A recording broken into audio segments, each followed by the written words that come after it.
A Long Walk to Water, Chapter 18, Southern Sudan, 2009.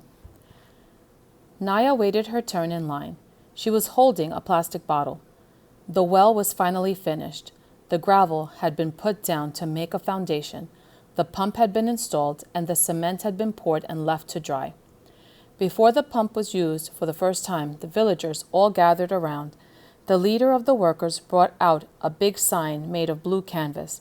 The canvas had writing on it. The writing was in English, but the leader spoke to Naya's uncle, and Uncle told everyone what the sign said. In honor of Elm Street School, Uncle said.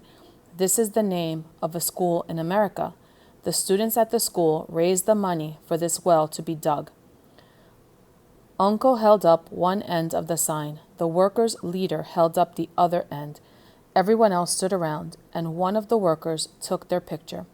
The picture would be sent to the American school so that the students there could see the well and the people who were now using it. Then the villagers all got in line to wait their turn for water from the new well. When Naya reached the head of the line, she smiled shyly at her uncle, who paused in his work for a moment to smile back at her. Then he began moving the pump handle, up and down, up and down. A stream of water flowed from the mouth of the pump. Naya held her bottle underneath the pump mouth. The bottle filled up quickly. She stepped aside to let the next person fill a bottle. Then she drank. The water was delicious. It wasn't warm or muddy like the water from the pond. It was cool and clear. Naya stopped drinking and held up the bottle so she could look at it. Funny that something without any color at all could look so nice. She drank a few more sips, then glanced around. Everyone had a bottle or a cup. They were drinking that lovely water, or waiting in line for more, or talking and laughing. It was a celebration. An old granddad, standing not far from Naya, shook his head. In a loud voice he said, "This is where we used to gather for our bonfire celebrations. I have been sitting on this ground my whole life, and all those years I never knew that I was sitting on top of this good water." Everyone around him laughed. Naya laughed too. In a few more days, the school would be finished. Naya and Dep and Akir would all go to school, along with other children. Next year, there would be a marketplace where the villagers could sell and buy vegetables and chickens and other goods. There was even talk of a clinic someday, a medical clinic, so they wouldn't have to walk so far to get help as they had to when Akir was ill. It was the well that was bringing the village all these good things. But the well was not for their use alone. People would come from miles around to fetch the good clean water.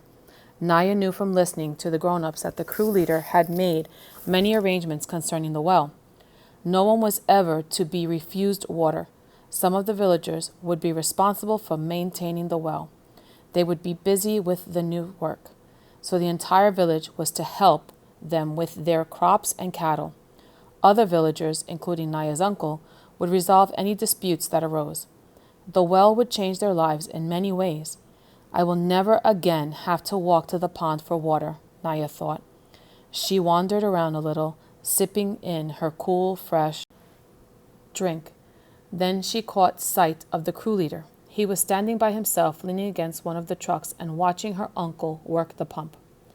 Dep saw her looking at the man. The man, the boss of the workers, Dep said. "You know, he is Dinka?" Naya looked at Dep in astonishment. The Dinka and the Nuer did not look very different physically. You had to look at the scar patterns on people's faces to tell the tribes apart. Dinka scar patterns were different from those of Nuer. But the crew leader had no scars on his face. Naya had heard some of the teen boys talking about that, wondering why he had no scars when clearly he was a grown man. The leader's assistant was Nuer. So were most of the crew. They all had Nuer scars. Naya hadn't thought about it much, but she realized now she had always assumed that the leader was Nuer too. The Dinka and the Nuer were enemies, had been for hundreds of years. Why would a Dinka bring water to us? She wondered aloud. I heard Uncle and Father talking about him, Dep said. He has drilled many wells for his own people. This year he decided to drill for the Nuer as well. Dep had not really answered Naya's question. He probably doesn't know the answer, she thought, but now Naya felt There was something she had to do. She walked over to where the man was standing. He didn't notice her at first, so she waited quietly. Then he saw her. "Hello," he said. Shyness flooded through Naya. For a moment, she didn't think she would be able to speak. She looked down at the ground, then at the stream of water still flowing from the pump mouth. And she found her voice. "Thank you," she said, and looked up at him bravely. "Thank you for bringing the water." The man smiled. "What is your name?" he asked. "I am Naya." "I am happy to meet you, Naya," he said. "My name is Salva."